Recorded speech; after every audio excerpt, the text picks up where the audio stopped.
किसी नगर में राजकन्या का विवाह था। मंगल घड़ी के बाजे बज रहे थे। उसी नगर में एक सिद्ध महात्मा रहते थे। महात्मा बाजों की आवाज़ सुनकर दरबार में गए। राजा से यह मालूम होने पर कि राजकन्या का विवाह है, उन्होंने कन्या को देखना चाहा। राजा ने कन्या को बुलाया। राजकन्या ने आकर महात्मा के चरणों में प्रणाम किया। महात्मा ने ना मालूम किस अभिप्राय से उसको नक्श देखकर राजा से कहा, इस लड़की का विवाह हमसे कर दो। राजा तो सुनते ही सहम गया। चूंकि राजा बुद्धिमान था, महल में जाकर एक जोड़ी बहुमूल्य मोती लाया। मोती का आकार मुर्गी के अंडे कितना बड़ा था और उनमें से पूर्णिमा के चंद्रमा कैसी ज्योति छटक रही थी।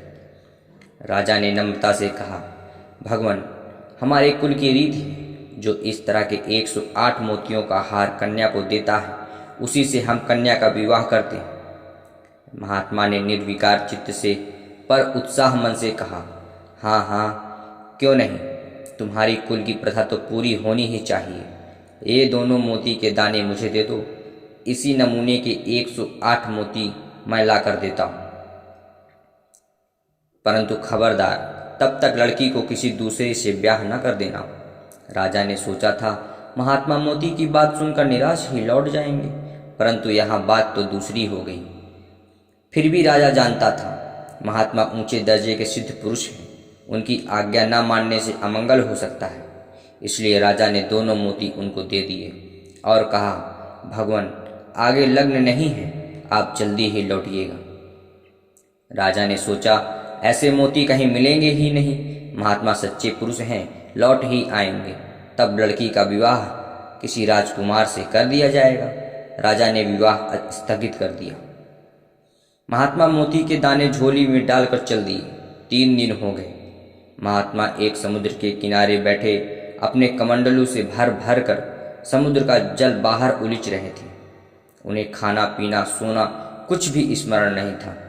ना थकावट है, ना निराशा है और ना ही विराम है। एक लगन से कार्य चल रहा है। महात्मा की अमोघ क्रिया से प्रकृति में हलचल मच गई। अंतर जगत में क्षोभ उत्पन्न हो गया। समुद्र देव ब्राह्मण का रूप धरकर बाहर आ गए। ब्राह्मण ने पूछा, भगवान, यह क्या कर रहे हैं? समाधि से जगे हुए की भांति उनकी ओर देखकर सहज सरलता से महात्मा बोली, 108 मोती के दाने चाहिए। समुद्र में पानी नहीं रहेगा तभी तो मोती मिल पाएंगे। ब्राह्मण ने कहा, समुद्र क्या इसी तरह से और इतना जल्दी बिना पानी का हो जाएगा?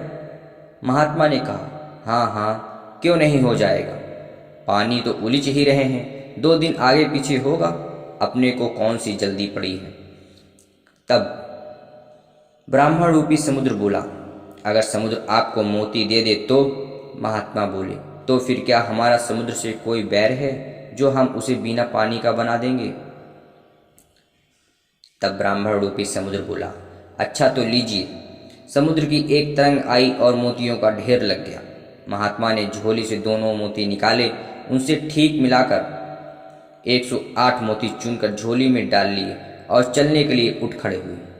तभी ब्राह्मण वेशधारी समुद्र ने कहा, भगवान, कुछ मोती और न ले जाइए। महात्मा बोले, हमें संग्रह थोड़ी ही करने हैं, जरूरत जितनी थी उतने ले लिए, अब हम व्यर्थ बोझ क्यों ढोएं। महात्मा ने आकर राजा को बुलाया और पहले के 2 मोती के दाने समेत 108 मुर्गी के अंडे जैसे पूनम के चांद से चमकते मोती के दाने राजा के सामने रख दिए। राजा आश्चर्यचकित हो गया। महात्मा के परम सिद्ध होने का उसे पूर्ण विश्वास हो गया। राजा ने सोचा, ऐसे विलक्षण शक्तिशाली पुरुष से लड़की का विवाह करने में लड़की को तो किसी दुख की संभावना ही नहीं, परंतु इनसे कुछ और काम क्यों न करा लिया जाए। राजा की एक दूसरे बड़े राजा से शत्रुता थी।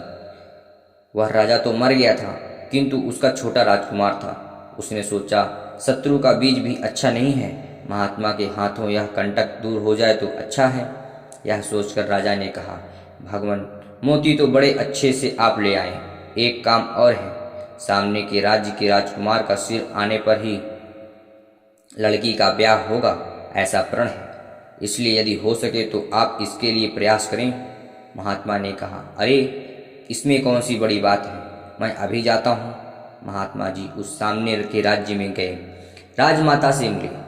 राजमाता ने महात्मा का नाम सुन रखा था, इसलिए उनसे बड़ी अच्छी आवाभगत की। महात्मा बोले, माता, हम तो एक काम से आए हैं, तुम्हारे कुमार का सिर हमें चाहिए। हमने एक राजा से कहा था अपनी कन्या का ब्याह हमसे कर दो। उसने कहा है कि अमुक राजकुमार का सिर ला कर देंगे तभी विवाह होगा, अतः तुम हमें अपने लड़के का सिर दे दो। चूंकि इकलौता लड़का था और वही राज्य का अधिकारी था, महात्मा के वचन सुनकर राजमाता के प्राण सूख गए, परंतु हृदय में श्रद्धा थी। उसको विश्वास था कि सच्चे महात्मा से किसी का कोई अकल्याण नहीं हो सकता। राजमाता बोली, भगवान, लड़के का सिर मैं कैसे उतारूं? आप एक काम करिए, इस पूरे लड़के को ही ले जाइए। महात्मा बोले, यह और अच्छी बात है, उसने तो सिर ही मांगा था, हम तो पूरा ले जाते हैं, फिर सिर उतार कर हमको क्या करना है? राजमाता बोली, भगवान, इसे मैं आपके हाथों में सौंप रही हूँ। महात्मा बोले, हाँ हाँ, भगवान सब मंगल करेंगे। राजकुमार को लेकर महात्मा अपनी नगरी लौटे और राजमहल में जाकर बोले, लो यह समूचा राजकुमार, अब पहले विवाह करो, खबरदार जब तक विवाह ना हो लड़के को छूना भी मत। राजा ने आनंद मग्न होकर कहा, ठीक है भगवान, ऐसा ही होगा।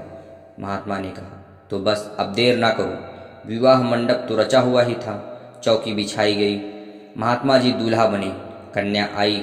कन्या को महात्मा जी ने एक बार फिर नख शिख देखा। अकस्मात महात्मा बोल उठे, अरे उस राजकुमार को तो यहाँ बुलाओ। राजकुमार बुलाया गया। महात्मा ने उसे कन्या के बगल में खड़ा कर दिया, फिर दोनों को एक बार नख शिख देखकर बोले, भाई जोड़ी तो यही सुंदर है। हे राजा, बस अब इस राजकुमार से राजकुमारी का ब्याह कर दो। खबरदार जो जरा भी इधर उधर की। राजा ना ही नहीं कर सका। राजकुमारी का विवाह शत्रु राजकुमार से हो गया। महात्मा के विचित्र आचरण का रहस्य अब राजा की समझ में आया। राजा का मन पलट गया, अब शत्रु मित्र हो गया। महात्मा अपनी कुटिया पर जाकर पूर्वतः धोनी तापने लगे। मित्रों, अगर आपको हमारी यह कहानी पसंद आई हो तो वीडियो को लाइक कीजिए और चैनल को सब्सक्राइब कीजिए, और हमारे चैनल की लेटेस्ट वीडियो की नोटिफिकेशन के लिए बेल आइकन प्रेस करें। धन्यवाद।